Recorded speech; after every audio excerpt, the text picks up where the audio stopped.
E olha, o governador de Mato Grosso, Mauro Mendes, falou sobre os últimos acontecimentos envolvendo Jair Bolsonaro e o deputado Eduardo Bolsonaro. O Bruno Pinheiro, que claro, sempre mantém aí essa ponte com o estado do qual ele pertence, vai trazer informações para a gente agora. E como é que essa liderança do Centro-Oeste está avaliando toda essa situação? Bruno, seja muito bem-vindo, meu amigo. Evandro, que no final do dia isso não soma em nada. Ótima tarde a você, aos nossos comentaristas, ao Zé Maria aqui também no estúdio, na capital federal. Hoje, numa entrevista coletiva, um pouco mais cedo, o governador Mauro Mendes, ele foi questionado sobre, inclusive, a declaração do filho lá de Carlos Bolsonaro, chamando os governadores de rato, enfim. E aí, nessa discussão, o governador de Mato Grosso disse que, ao final do dia, isso não soma em nada. Vamos ver agora sim a fala de Mauro Mendes. Devia sair por outro lugar. Então eu acho que é muito ruim esse tipo de ataque, isso não ajuda na solução de nenhum problema. O destempero de algumas lideranças políticas, que se dizem liderança, é muito ruim. Isso não contribui com a sociedade, a polarização está sendo muito ruim. Eu estou de saco cheio, com perdão da palavra, dessa polarização. É uma discussão inútil que no final do dia não coloca comida na mesa, não melhora as estradas, não melhora a saúde. Tem virtude na direita, tem virtude na esquerda, tem virtude no centro. E tem muita gente que não presta na direita, na esquerda e no centro. Então nós temos que fazer uma discussão sobre os problemas do Brasil e as soluções que nós queremos. E esse tipo de ataque não é bem-vindo e não conspira para nenhuma solução.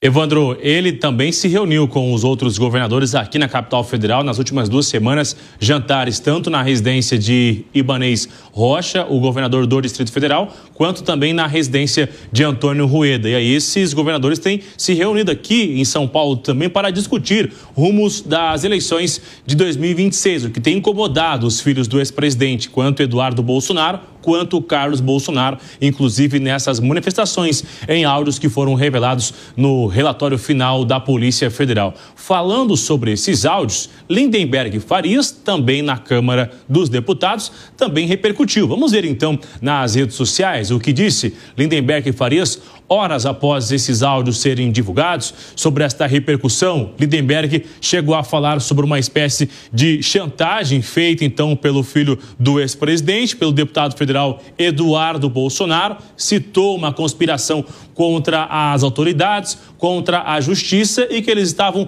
comemorando essa aplicação dos 50% do governo americano. Na mesma linha, a ministra Gleisi Hoffmann, Evandro, ela também usou as redes sociais, foi uma fala muito alinhada com o que disse Lindenberg Farias. Ela voltou a falar sobre o tipo de conspiração de Eduardo e Jair Bolsonaro e lembrou ainda sobre a forma que a família se relaciona, que é quando Eduardo ataca diretamente o pai, né, o ex-presidente, dizendo que ele era muito ingrato e ainda diz outras fortes palavras em relação a esse relacionamento e a sua conduta nos Estados Unidos. Repercussões que vão ganhando espaço dentro do Congresso. Uma ala acha que o Eduardo disse até aqui é verdade. Outros acham que a fala é muito forte e que isso somente expõe tudo, essa questão familiar e a questão da direita nas redes sociais, fazendo uma condenação até mesmo ali ao líder religioso Silas Malafaia. A gente já contou, inclusive, Evandro, na última vez, que alguns estavam incomodados em andar ao lado de Silas Malafaia, até mesmo em evento em São Paulo, dizendo que ele estava muito radical. Agora tem uma reclamação um pouco mais forte sobre a verbalização de Silas Malafaia. Muito obrigado, Bruno Pinheiro. Um abraço para você. Bom trabalho aí em Brasília, meu amigo. O Alan Gani, é impressão minha ou a gente tem percebido esses governadores da direita, que até então não vocalizavam muito essa insatisfação, agora aparecendo e mantendo uma união nesse grupo que demonstra bastante cansaço com a polarização e o nível de destemperança que isso vai trazendo não só para essas autoridades, mas para a sociedade brasileira como um todo. Exatamente, Evandro. Eu percebo esse movimento do próprio Centrão, dos governadores de direita e da própria sociedade brasileira, um pouco cansada disso, desse embate ideológico permanente.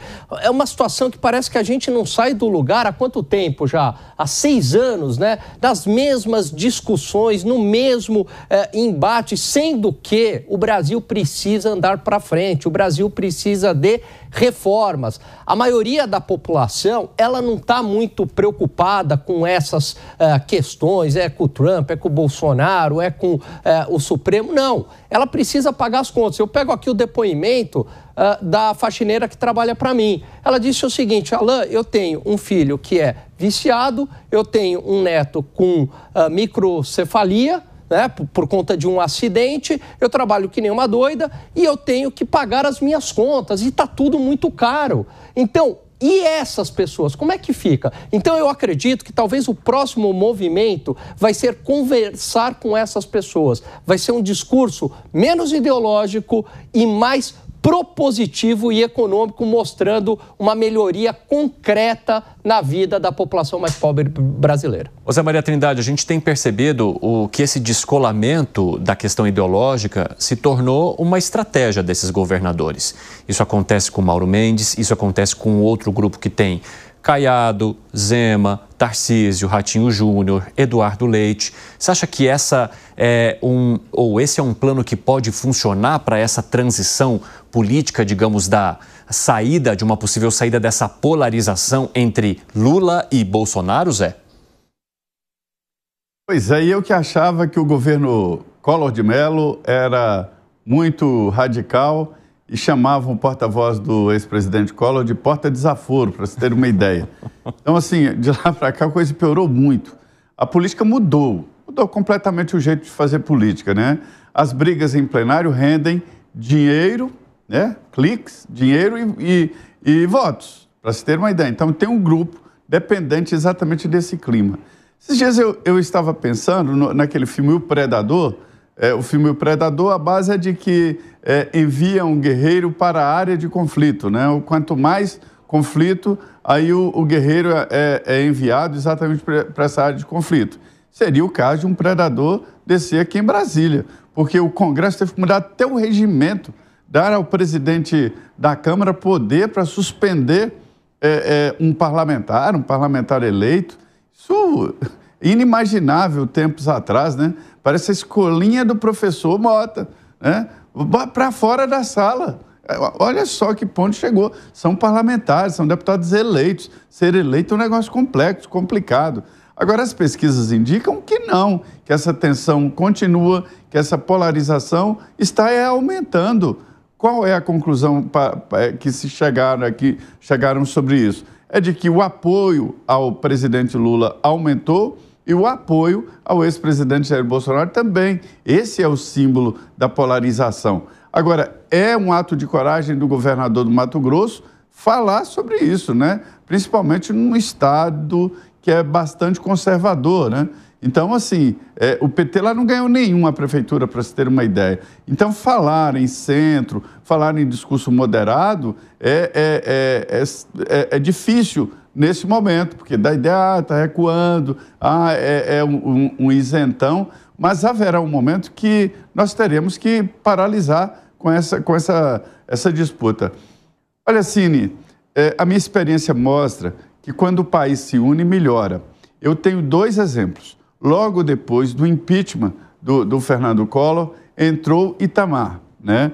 Quando se faz o impeachment, mais do que o fim de um governo é a formação de um novo. E esse novo governo, depois do impeachment, veio muito poderoso, com apoio total. Foi um bom governo do Itamar Franco. E depois da Dilma, veio o Michel Temer, que foi um bom governo, porque tem um apoio total de várias linhas e esse apoio faz o país desenvolver, né? Essa tensão prejudica o país. Exatamente, Zé Maria Trindade, inclusive sobre todas essas histórias e experiências que você nos conta, recebi uma mensagem aqui do João Carlos dizendo que o Zé Maria Trindade é o Google da TV brasileira. Quer consultar algum fato histórico, é só ouvir o Zé contando aqui no nosso 3 em 1. Obrigado, João, por nos acompanhar. O nosso Zé vale ouro aqui para a nossa equipe mesmo do nosso 3 em 1. Ô, Fábio Piperno, você entende também nessa estratégia dos governadores, não uma questão murista, mas uma defesa dos seus? Porque quando a gente pensa no tarifaço, o agronegócio é um dos setores mais impactados. Mato Grosso, nem se fala. Goiás, também. São Paulo, muito impactado. Paraná, tá todo mundo assim, de cabelo em pé. Minas Gerais, puta, né? Então, de que maneira que essa fala que distancia um pouco dessa questão ideológica seria também uma estratégia política para se manter grudado nesse eleitorado que colocou todos esses governadores lá no cargo? Ô, Evandro, eu sempre defendi aqui que a direita brasileira, a tradicional direita brasileira, ela consiga em algum momento se libertar dessa espécie de síndrome de Estocolmo que ela vive em relação ao bolsonarismo, né? Estavam todos hipnotizados aí pelo bolsonarismo, pela sua força eleitoral, até que, além dos processos que tem o presidente Bolsonaro como personagem central, vieram também as tarifas, né? Toda essa questão provocada aí pelo governo Trump. E aí, esse talvez, quando aliás, o presidente Trump falou lá do, enfim, o Liberation Day e tal, talvez a gente tenha também uma espécie assim de Liberation Day aqui, se não Day, mas pelo menos Year. Porque, vejam, alguns governadores, e como você citou, eles administram estados muito dependentes das atividades relacionadas ao agronegócio. E eu sempre falei aqui, como é que essa turma vai defender o bonezinho vermelho que alguns usaram no começo do ano? Vai ser uma coisa um pouco divorciada aí da vontade do eleitor e principalmente de empresários e trabalhadores que podem perder negócios e empregos por conta dessas medidas. Não demorou muito, a gente já ouve, então, algumas vozes apontarem grande discordância em relação a, digamos, essa linha de atuação da família Bolsonaro. Por quê? Porque eles têm responsabilidades. O governador Mauro Mendes é um personagem que eu sempre disse que me parecia ser, sempre me pareceu ser uma das boas cabeças da direita brasileira. E eu tenho, sim, essa convicção, tenho respeito pela atividade dele. Então, o que ele está dizendo é que chega, não dá para a gente continuar assim e não dá para a gente, nós temos que resolver problemas muito urgentes. Então, aí aparece essa enxurrada aí de casos de família, da Bolsolândia, jorrando, né, esgoto para todo lado, com o pastor que não ora, mas em compensação fala palavrão e xinga o tempo todo, aí o filho, o pai. Quer dizer, é óbvio que isso talvez acabe provocando uma depuração do lado da direita política.